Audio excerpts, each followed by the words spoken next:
Climate Reality is brought to you with the kind compliments of Republic Bank Limited, Hubbards, and Classic Lighting.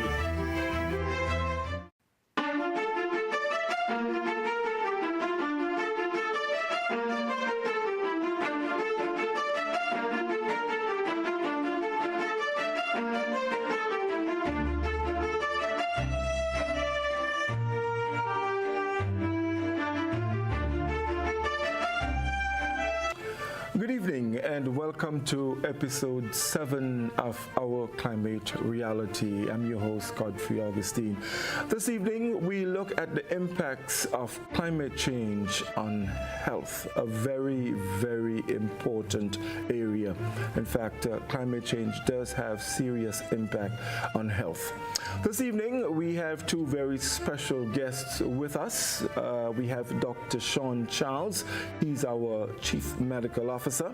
And also with us, Dr. Lindona Telesford. She's the Associate Professor, the Department of Public Health and Preventative Medicine at St. George's University. Of course, when we come back, we would have them just give a little introduction about themselves before we get into our discussion this evening. According to the World Health Organization, climate change is the single biggest health threat facing humanity, and health professionals worldwide are already responding to the health harms caused by this unfolding crisis. The Intergovernmental Panel on Climate Change has concluded that to avert catastrophic health impacts and prevent millions of climate change-related deaths, the world must limit temperature rise to 1.5 degrees Celsius. Past emissions have already made a certain level of global temperature rise and other changes to the climate inevitable. Global heating of even 1.5 degrees Celsius is not considered safe. However, every additional tenth of a degree of warming will take a serious toll on people's lives and health. While no one is safe from these risks, the people whose health is being harmed first and worst by the climate crisis are the people who contribute least to its causes and who are least able to protect themselves and their families against it. People in low-income and disadvantaged countries and communities. Stay with us. We'll be back with you in a moment. You're watching Our Climate Reality on GBN Television, brought to you in part by Republic Bank Limited, Hubbards, and Classic Lighting. Building or renovating your home or business? Why not use clean, renewable energy? Install solar panels to power your home and office and see your energy costs go down and your savings go up. Using renewable solar-powered energy protects our environment, reduces our carbon footprint, and slows the devastating impact of climate change. Republic Bank can help to finance construction and renovations that make use of renewable energy. Visit any Republic Bank branch and ask about renewable energy financing options today. Republic Bank, we're the one for you. Hubbards is once again innovating the way you shop with its new online store, providing 24-hour shopping convenience. You can shop now for appliances, hardware, houseware, building material, and more. Free delivery island-wide. Start shopping now at hubbardshardware.gd. Safe, convenient, reliable.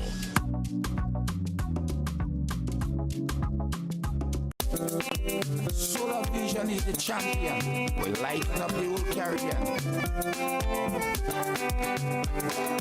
Solar Vision is the champion.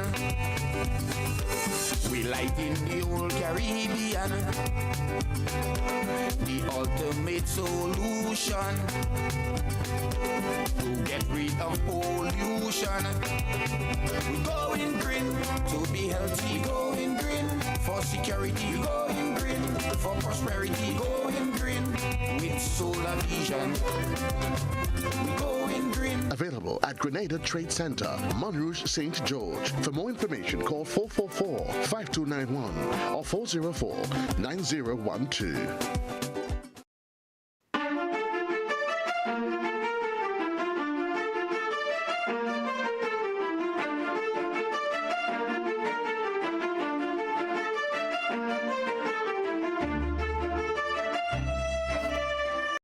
Welcome back, everyone. It's our Climate Reality, and of course, we welcome all our viewers on GBN Television, Channel 7 and 11, our viewers on our Facebook page and YouTube channel, and of course, our listeners on K105 FM. We also say a very special thanks to our partners for making this program possible: Republic Bank, Classic Lighting, and Hubbards. We do thank them very much. So, as I told you just before the break, we have two very special guests with us, Dr. Sean Charles and also Dr. Lindonna Telesford. And tonight we hope to share with you information about some of the diseases that are directly linked to climate change. We hope to share with you information about heat and health in Grenada, also health's contribution to greenhouse emissions and more. So at this time, I'm going to ask our guests to just take 30 seconds and just share with you a little bit about themselves. Let's start with Dr. Lindonna Telesford. Dr. Telesford? Okay, thank you so much, Godfrey, for having me on. And let me begin also by saying good night to the listeners, the audience, to this program. Certainly, I'm happy to be here to share. And as you said before, I am an associate professor at the St. George's University in the Department of Public Health and Preventive Medicine. I teach in the Environmental Health and Occupational Health track. And this track is very much concerned with the impacts of climate change and health. And that's one of the subjects that I also lecture in or teach at the university. I am also the director of the World Health Organization Collaborating Center at St. George's University, hosted by the Department of Public Health and Preventive Medicine. And this center is primarily focused on and concerned with environmental and occupational health. So this topic is also of relevance and significance to the center. And I'm also known as a researcher in Grenada. I do quite a bit of work with the Ministry of Health, Ministry of Agriculture, and other ministries. I am a research fellow of the Windward Islands Research and Education Foundation, WINDRIF. Thank you very much, Dr. Telesford. You know, folks, before I ask Dr. Charles to just say something about himself, you know, some time ago when we heard about COVID-19, many of us did not think that it was going to get to Grenada. It started way back, way far in the east in Wuhan, China. And I guess many of us took it that, you know, this is far away, it's not going to get here, until it actually arrived and we lost many lives. I'm saying this because there are a lot of those among us who do not think climate change is a serious issue. In fact, sometime last week, one gentleman said to me that climate change is a hoax, you know, and I know Dr. Sean Charles, he has been in the center of the COVID-19 pandemic, and here he is again with discussing with us climate change and health. Dr. Charles?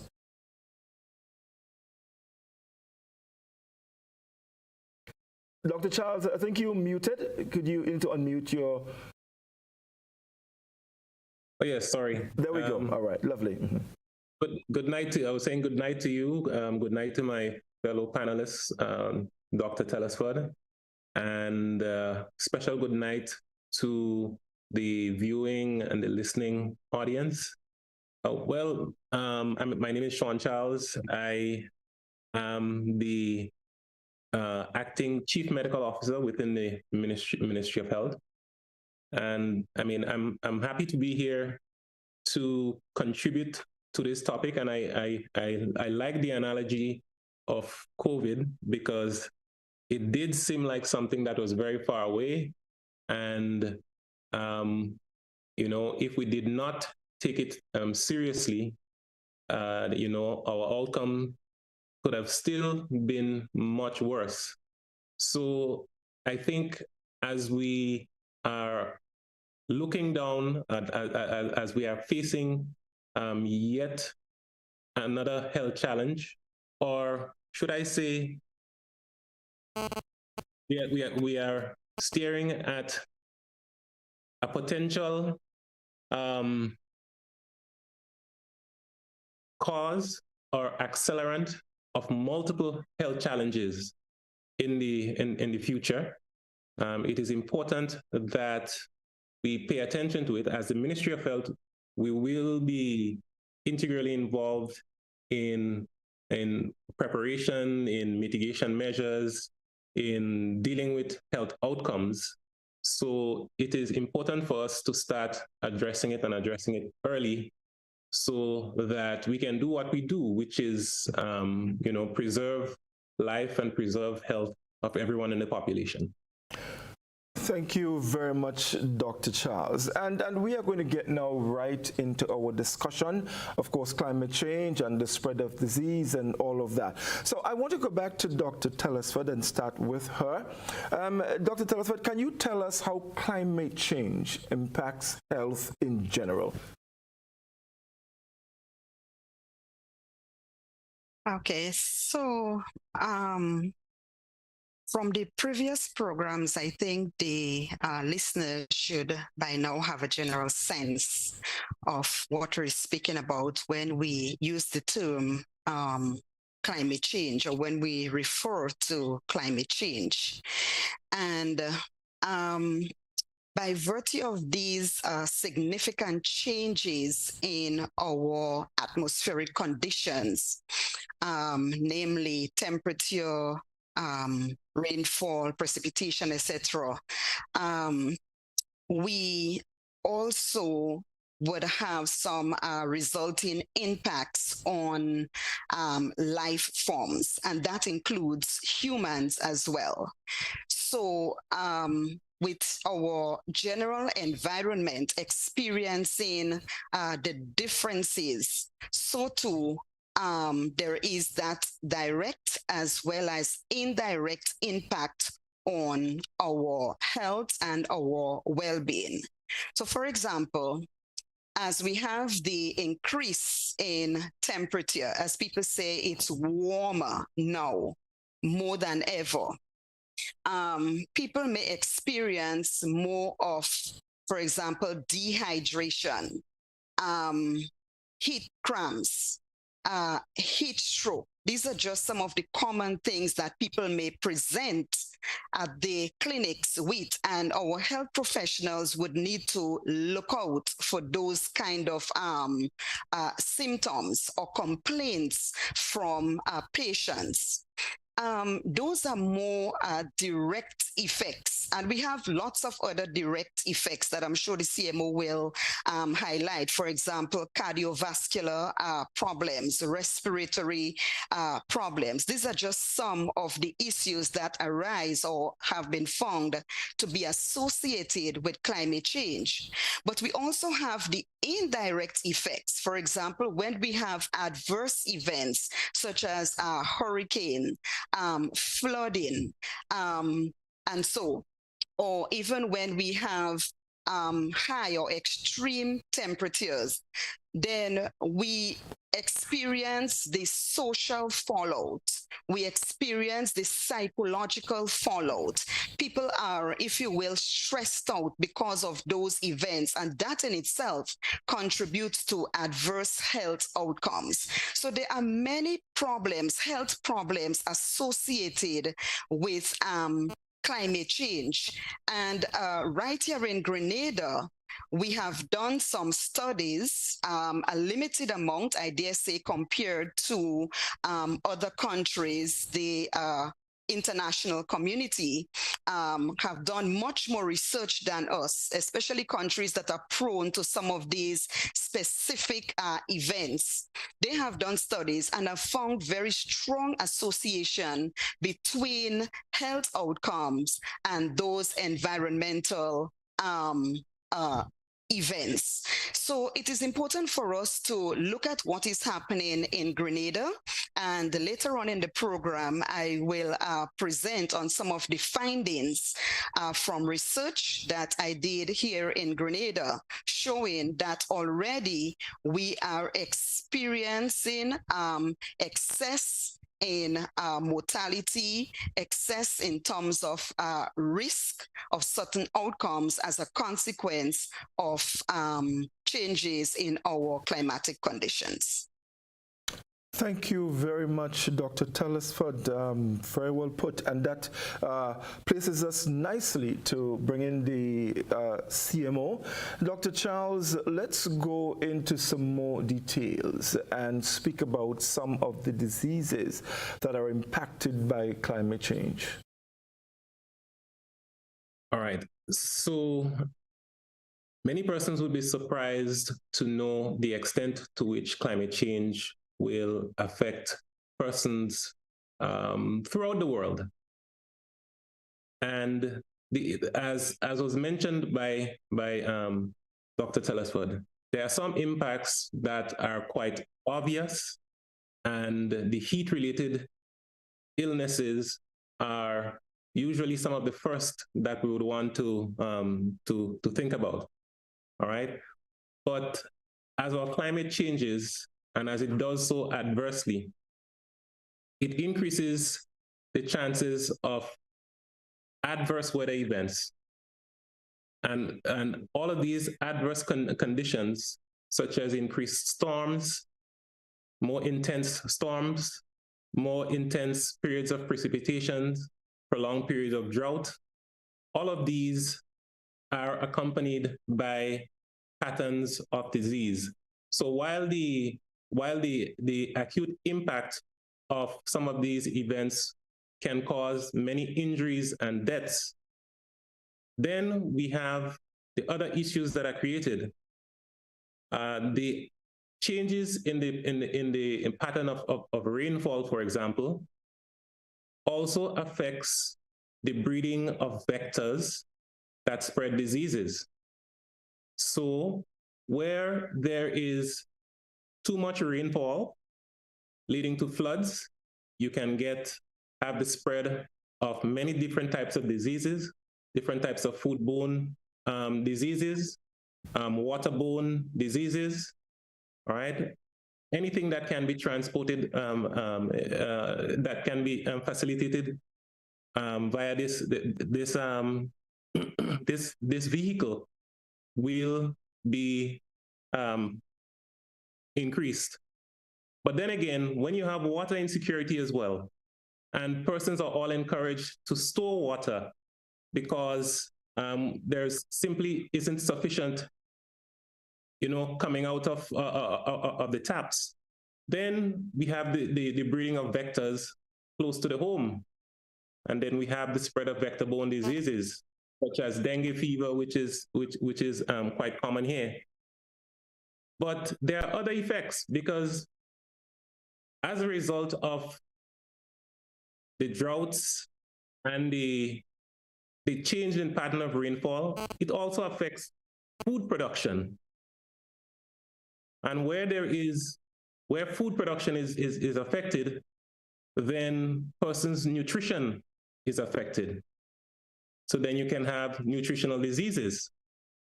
And then you can have diseases that are associated with these, such as persons who are not eating a proper nutrition can end up developing many types of chronic diseases. All right. So we have diabetes, we have obesity, we have high blood pressure.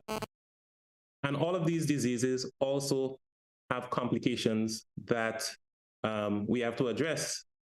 Now, all of these issues tend to place individuals under increased psychological stress. All right? And this can lead to many mental health disorders. All right? Anxiety, depression, suicides. All right? So all of these are facts. Now, there are many, many more. There are many, many other health effects that I can go on. But I just wanted to show persons that many of the effects, some may seem very obvious, but many others may not be so obvious. But they will still impact on our population, and they will still cause disease. Now, when all of this impacts on our population and cause diseases, well, then it increases the demand for health services. All right, it increases the demand for health services, so we have more persons visiting or needing health services to address all of these conditions that resulted from literally from climate change. All right, so these are all factors that we would like persons to think about when thinking about the topic of climate change as well. Right. Thank you, Dr. Charles. Dr. Telesford, anything you'd like to add to what Dr. Charles just said here? I think the CMO covered that very well. And as he spoke about the effects in particular that are not very obvious, we do not often think about the special groups that may be more vulnerable to certain effects. And sometimes those groups are overlooked as we seek to address the problems. For example, pregnant women, when we talk about heat, this is one group. Older people, they would be, and even smaller children can be impacted more than other groups when we experience very high temperatures. So there are some things that are not obvious, as the CMO said, and there are some groups sometimes that we do not recognize as being more prone to certain adverse outcomes as compared to other groups. So we need to be on the lookout for both. Okay, wonderful. Please allow me to add. Yes, please sure. allow me to add one very obvious one. There are two groups of persons that are very much at risk, but we sometimes do not think about them. One are our athletes. All right, or athletes. Heat-related illness is the second leading cause of death among athletes. And the other are our strong working construction people who are out there in the hot sun working throughout the day. These two are two groups of persons that bear a particular risk, but because they are strong, healthy, usually the part of the population that you don't expect would be so easily impacted. But these two groups are very much at risk for heat-related illness. Right. Dr. Charles, as you mentioned this, and earlier you did bringing the whole issue of nutrition. And I'm thinking here as you speak, the people who are out there every day, if our temperatures continue to rise, doesn't that mean that they may have to spend less time outside, which can reduce production, and which can also result in less food being produced and indirectly affecting our nutrition? That is a very interesting way to look at it. The thing is, one thing we have to do, and that is something that we're working on, are the thresholds. The thresholds. When do we tell persons you need to seek shelter? Mm-hmm. All right, because there's a certain temperature at which we have to, set the threshold where we say, okay, beyond this temperature, the advice is, you should not be working in direct sunlight. And this is one of the areas that we are currently working on.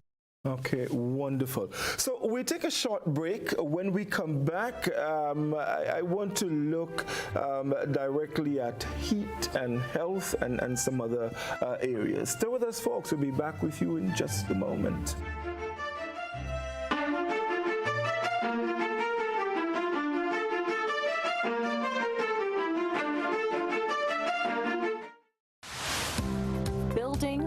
renovating your home or business? Why not use clean, renewable energy? Install solar panels to power your home and office and see your energy costs go down and your savings go up.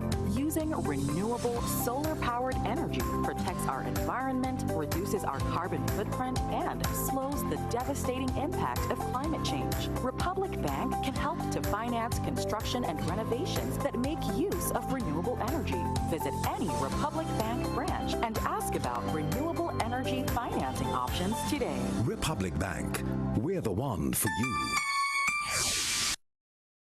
From the farm to the store to your home.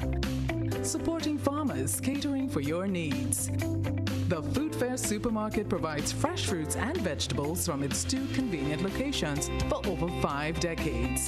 The Food Fair Supermarkets, where you can fill your baskets without emptying your pockets. Solar Vision is the champion. We lighten up the whole Caribbean. Solar Vision is the champion. We lighten the whole Caribbean. The ultimate solution to get rid of pollution. We going green to be healthy. We going green for security. We going green for prosperity. Going green with Solar Vision. We going green. Available at Grenada Trade Center, Montrouge, St. George. For more information, call 444-5291 or 404-9012.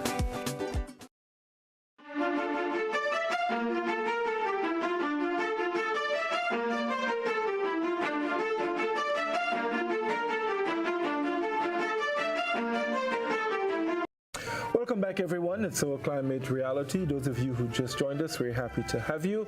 It is a very important subject. We're discussing the impacts of climate change on health. And those of you who are already there, you heard Dr. Charles and Dr. Telesford highlight some of the direct and indirect effects that climate change can have on our health.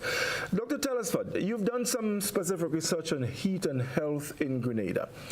Can you share with us the scope of your research and some of the findings? Yes, sure.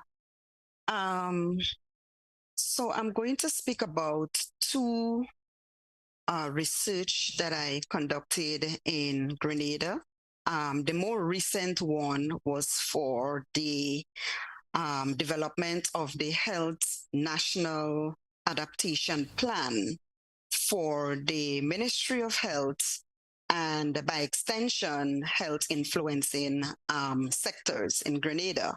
And that plan we developed, myself and Mr. Leon Charles as the consultants contracted by the Pan-American Health Organization on behalf of the government of Grenada, Ministry of Health. We did that work over the period 2021 to 2022. And let me take a moment to just apologize for Mr. Leon Charles's absence here tonight. I know he really wanted to be here, but he's on duty travel, so he's not able to be here. So we looked at the data held by our Ministry of Health and also looked at data from the Met Office at Point Salines.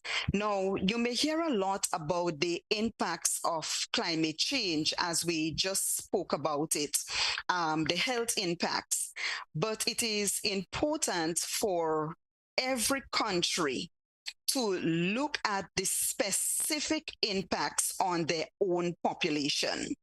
Yes, there is the regional context and the regional outcomes that we can speak to. Mostly we borrow from the international community, but we took some time to look at what was happening in Grenada and whether there was any relationship between what was reported to the Ministry of Health and temperature and rainfall and relative humidity in Grenada. And while we did not find any significant relationships per se between relative humidity and some of the outcomes or the health cases reported, we found that there were relationships between temperature and rainfall and some diseases. So in essence, in Grenada, we looked at relationship between those three METS indices and acute respiratory syndrome. We also look at relationship with asthma. We looked at relationship with dengue hemorrhagic fever. We looked at relationship with diarrhea, gastrointestinal illness. We also looked at relationship with leptospirosis and rabies, right? Rabies, we do not have per se cases recorded in Grenada, but there is some amount of data reported in terms of encounter probably with animals or so by the Ministry of Health. So we look at that information and whether there was a relationship between those factors and temperature and so. What we found was were relationships between three health outcomes and temperature and rainfall. So we found that there was a significant relationship between temperature and dengue fever or reporting of dengue fever in Grenada, with the likelihood of cases increasing when the average monthly temperature was greater than 29 degrees Celsius compared to when the average monthly temperature was 26 degrees Celsius or less. In other words, to make it simple, when it was warmer, 29 degrees Celsius and above, we found that there was a relationship or there were more reports of dengue fever in Grenada. Keep in mind, we're talking about the monthly average here, okay? We also found that there was a relationship, a significant relationship between rainfall and dengue fever. So it was not just temperature, but also rainfall. So when we have had rainfall, 271 to 300 millimeters, that's kind of the upper values, the highest values. When we had a lot of rainfall, in other words, we found that there was a higher amount of dengue cases reported as compared to when there was lower rainfall, 90 millimeters or less. And we're talking here about monthly average. So the more rainfall you have and the higher the temperature, more likely you will have reports of dengue fever. Okay? We also found a relationship between foodborne illness and temperature. And that one was a little bit tricky, but what we found was a moderate and even stronger relationship than we found between dengue fever and temperature and rainfall. So this one is moderate now between temperature and foodborne illness. And you know, foodborne illness is caused by bacteria, etc. So we found that cases increase when the temperature was lower at 26 degrees Celsius as compared to 29. So when it was very hot, we did not find an increase in the risk per se or in the relationship per se as when it was cooler at 26 degrees Celsius. And I think the CMO might be in a better position to explain why this is so. And I'm putting him a bit on the spot here, but we did discuss these things before.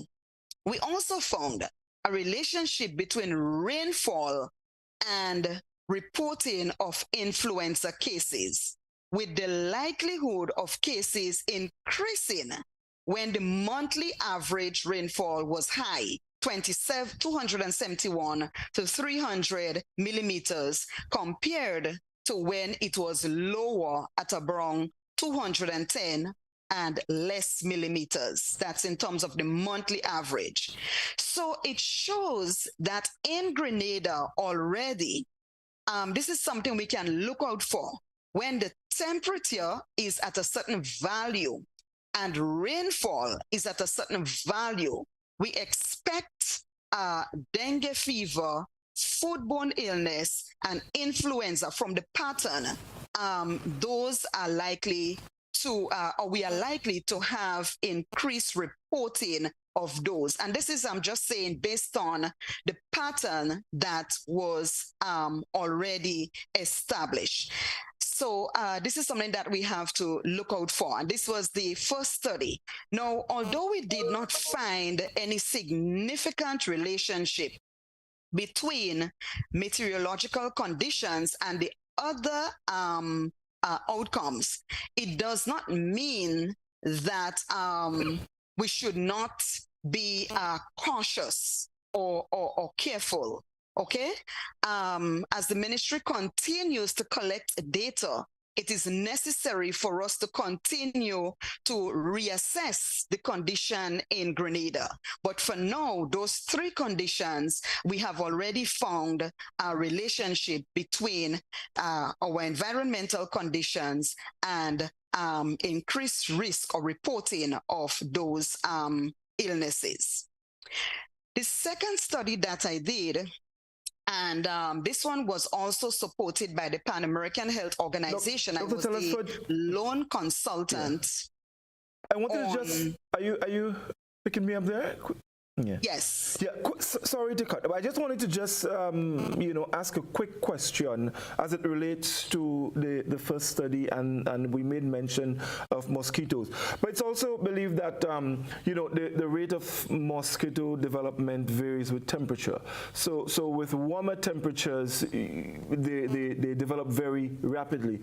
But if the temperature gets too high, it can be lethal for them. Are we seeing some advantages here as it relates to mosquito-borne diseases and higher temperatures? Well, this is the finding. The CMO and myself and other health personnel would have had some discussions. I don't know if you'd want to comment here. I see his mic is unmuted. So, Dr. Charles, I'll defer to you on that one.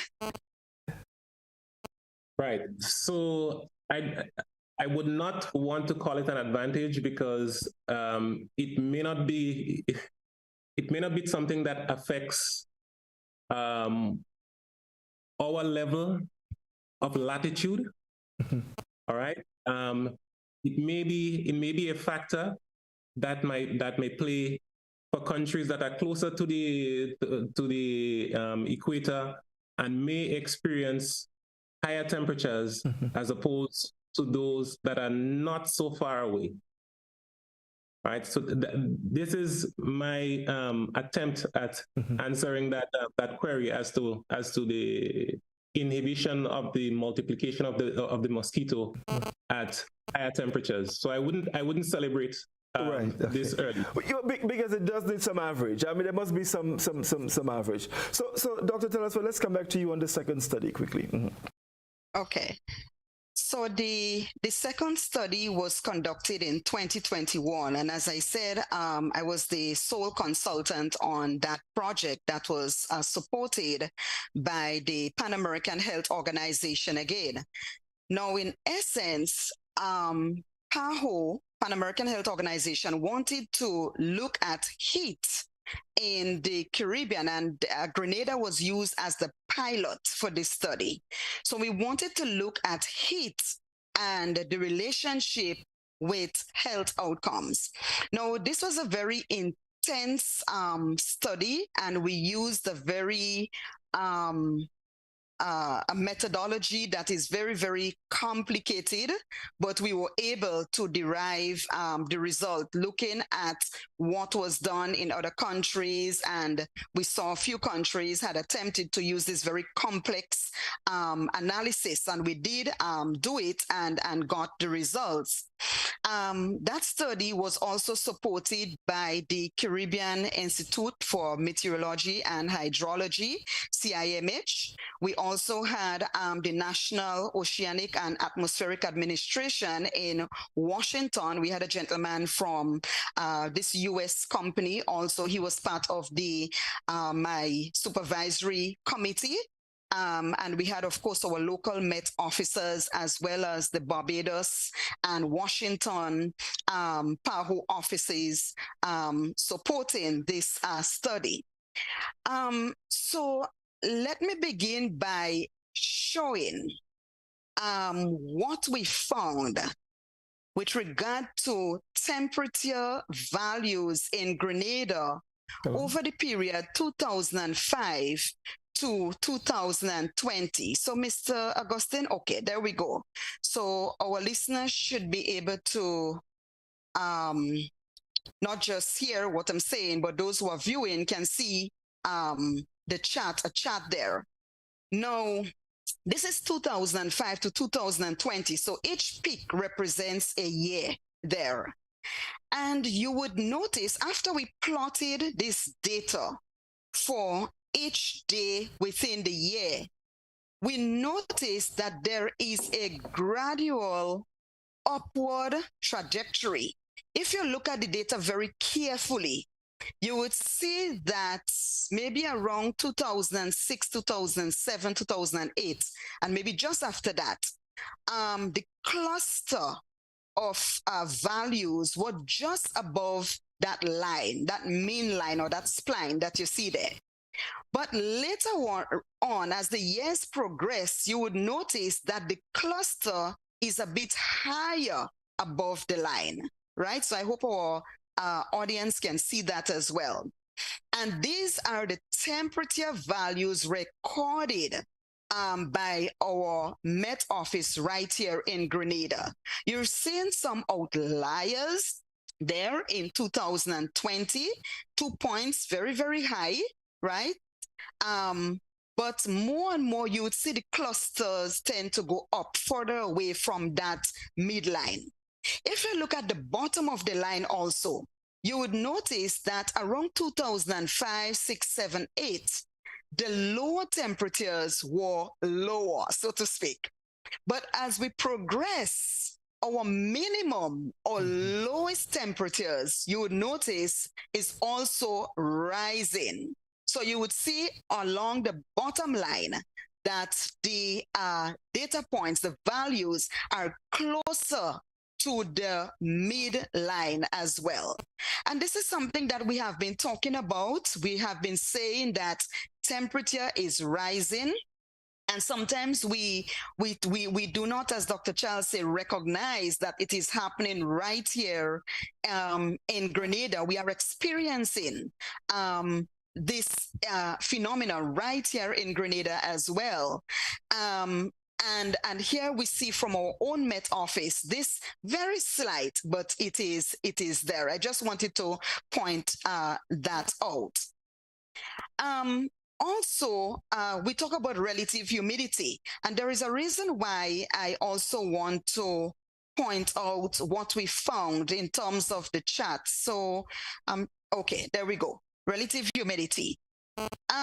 If you notice, the data points are a bit more scattered and irregular, right? And you would see that in the later years, maybe closer to 2020, so 2020, 2019, 2018, you would see much lower relative humidity values being recorded by the Met Office. Okay, but I just want you to keep that in mind as we continue the conversation. Now, another thing I wanted to point out that we found in that study was the dry season temperature versus the wet season temperature. So in the dry season, we looked at the average temperatures versus in the wet season. And the dry season is January to May generally, and then June to December. And on average, we found that temperatures range from 22 3 degrees Celsius to 30 degrees Celsius. Just keep that in mind. During the wet season, temperatures range from, average daily temperatures range from 20.5, so a little lower than the stat in the dry season. But the max, the higher average went up to 31.6 degrees Celsius. Now, you would have seen those two outliers on the chart that I showed you. Those were the days when temperatures went up to beyond 32 degrees Celsius in Grenada. Now, if this becomes a norm, this can pose a very serious problem for us, right? Based on what we're accustomed to. Now, another thing we need to keep in mind, and we looked at that, was the difference between daytime temperatures and nighttime temperatures. People complain that the nights are warm, that it is hot at nights, and generally we expect the nights to be cooler. Well, we found that the daily average for daytime was not too far off from the average for nighttime. Daytime temperatures, we took it at between 7 a.m. and 6 p.m. and nighttime beyond that. And what we found was that the daytime was 24.1 to 31.5, but the nighttime went up on average to about 29.1 degrees sometimes. So it was as warm almost during the night as it was during the day. So that's interesting. And those are some of the things we need to note that are already happening in Grenada. And now to the meat of the matter. So we looked at the relationship between temperature and 3 health factors. 1, mortality, the amount of people dying in Grenada. 2, hospitalization, the amount of people being admitted to the General Hospital in St. George's. And 3, the amount of persons presenting to the emergency room at the General Hospital. We did not have the time or manpower, as I said, it was just myself doing the study, to do the other hospitals and health centers. So this is something that we can do in the future, but we look at those factors. And what we found is that when the temperature rose to 29 degrees Celsius, when we were experiencing temperature at around 29 degrees Celsius, very warm days and warm nights, there was about a 50% increased risk of mortality, meaning death. When temperatures went up to 30 degrees Celsius, we found that the risk increased to about 70%. All right, percent. So there was this increase in the risk. And remember I said we went up to 32.8 degrees Celsius on 2 occasions. So at 33, we took it at 33 in the measurements. And what we found is that the relative risk goes up to 200% immediately after experiencing those temperature at 32, 33 and above. Okay? So it means that the hotter it becomes, the more people will have more deaths in Grenada. I'm not going to go into all the numbers. The risk was a bit lower for hospitalization. But at 33, it was 40% increase relative risk for hospitalization, but a bit lower for emergency room visits. Now, there is another a term that I will introduce tonight because we do not use it in our Met reporting. But Dr. Charles just said that we are beginning to work on establishing thresholds for Grenada. And as we talk about this, when we speak about thresholds, we have to think about not just temperature, but the effect of relative humidity together with temperature. So heat index is a combination of temperature and relative humidity. And heat index really is a measure of how hot it really feels. So you have temperature and you have humidity or relative humidity combined, and you'll get this value. So when we worked with heat index and the feel like temperature because of heat, temperature, and relative humidity combining, we saw that the risk of, or the relative risk of mortality increased to 120% when it was 39, a little bit above 35. So that is when it was, you feel like 35 degrees Celsius, warm because of relative humidity effects. When it felt like 39, the risk of death in Grenada went up by 300%. Okay? And it went up further when the feel like temperature was at 41.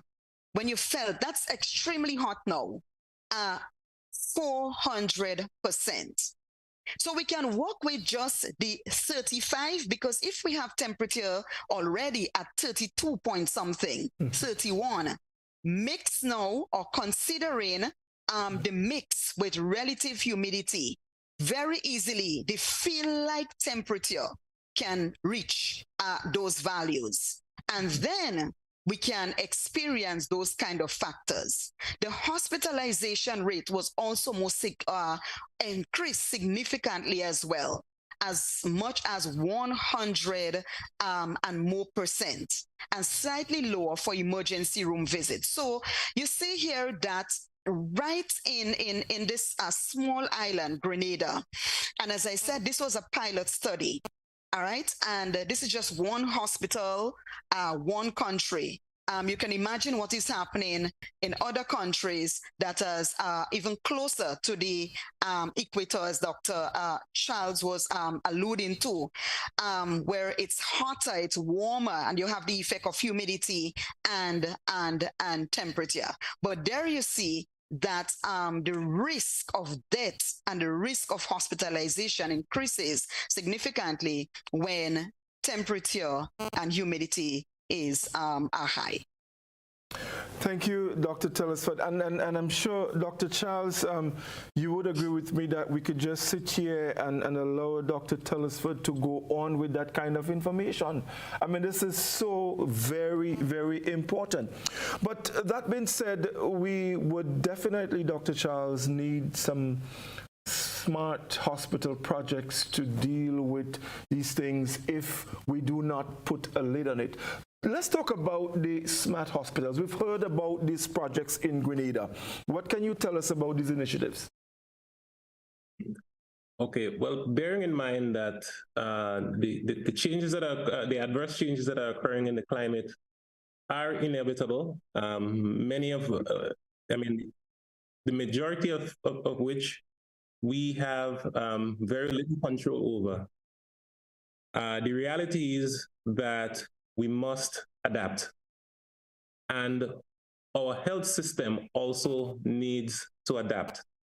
The health system needs to have facilities that are safe, but facilities that can also run more efficiently in order to be declared smart. So when we are speaking about a smart health facility, we are talking about a framework that defines health facilities that are safe and that are green.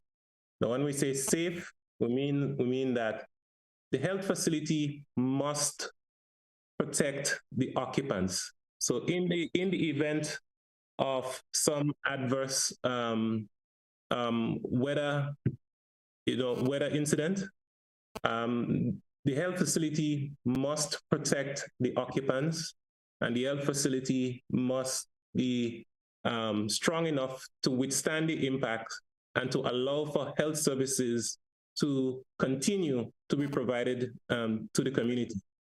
But the health facility must also be function harmoniously with the environment, and with it must also take into consideration the measures to limit emissions and so on. All right, which supports the slowing or the prevention of climate change in itself. So these facilities must have water conservation mechanisms. They must have mechanisms to use power efficiently. All right, and they must have resources to protect the interior environment and the contents. And once all of these conditions are met, there's a procedure that must be followed, and there's a checklist to ensure that a health facility meets, all of these standards. Then the facility is declared smart. The Ministry of Health has embarked on the smarting of health facilities, along with the with support from the Pan American Health Organization, and we also have support through the OECS Regional Health Project, and this involves doing work, retrofitting facilities to ensure that they meet the standards that I mentioned earlier, so that they are able to be strong, resilient, and efficient facilities that will continue to serve the public even after the passage of an adverse event. Okay, so Dr. Charles, also, I'm staying with you here. We now have a Ministry of Climate Change here in Grenada, and that is an indication as to how serious we are looking at this, because it is a serious issue. The talk now around the world, almost every time there is some high-level meeting, climate change comes up. All right, are there any other health initiatives as it relates to climate change that are underway in Grenada that you can share with us?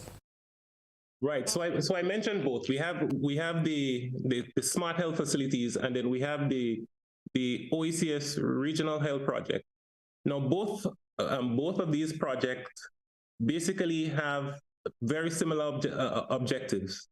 All right, and that is making select health facilities safe and green.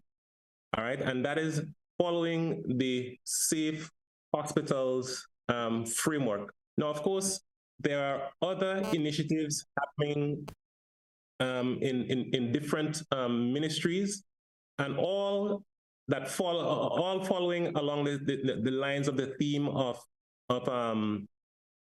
climate change and so on. I know that Ministry of Agriculture and NAWASA, there's a project to at least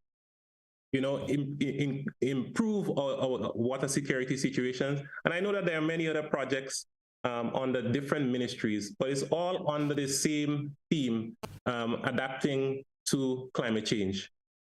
Okay, wonderful.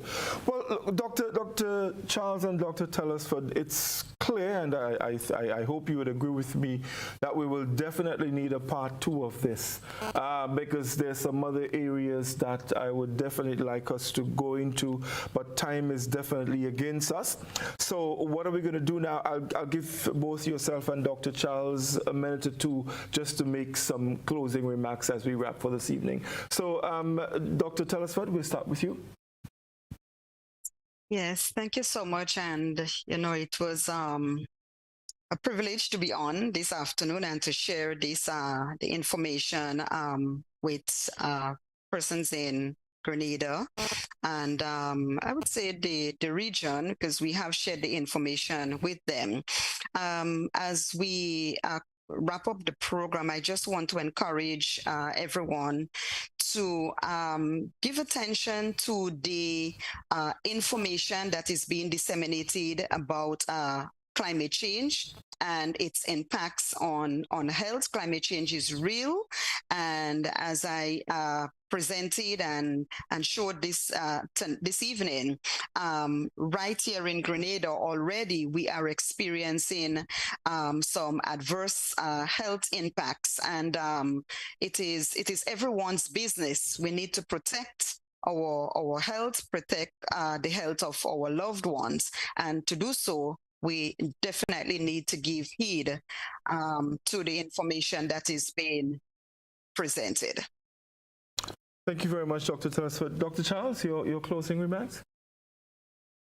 I would echo the sentiments, and I would say that the government of Grenada taking climate change and the potential that climate change brings seriously. The Ministry of Health is also taking climate change seriously, because we recognize that it will potentially have a huge impact on our services and on the lives of ordinary Grenadians. All right, we just encourage everyone to take it as seriously as us. We encourage even persons where you live, you must start examining ways in which you can make your surroundings safer, all right? Because if you are safe and if you are in a safe environment, the likelihood of requiring medical services will be reduced, especially as it relates to us facing a future where there may be more frequent impacts on us as a result of everything that is happening. So just happy to be here tonight to, contribute on the subject and encourage everyone to, as stated earlier, take this seriously. There is a lot out there that is already written on it and already broadcast. Take it seriously as we are taking it seriously. Thank you very much, Dr. Charles. And that, folks, is all the time we have this evening. Next week, we will be looking at extreme weather events that occur as a result of climate change. Hopefully, sometime not too far from now, we will be able to have a part 2 to this, because climate change and health impacts, very, very important. We basically just touched the tip of the iceberg tonight. There's a lot more that we need to know and we need to understand in our fight against global warming. I just want to end the way I started by reminding you that according to the World Health Organization, climate change is the single biggest health threat facing humanity, and health professionals worldwide are already responding to the health harms caused by this unfolding crisis. Thank you very much for staying with us. It was indeed a pleasure. Until then, do have a good night.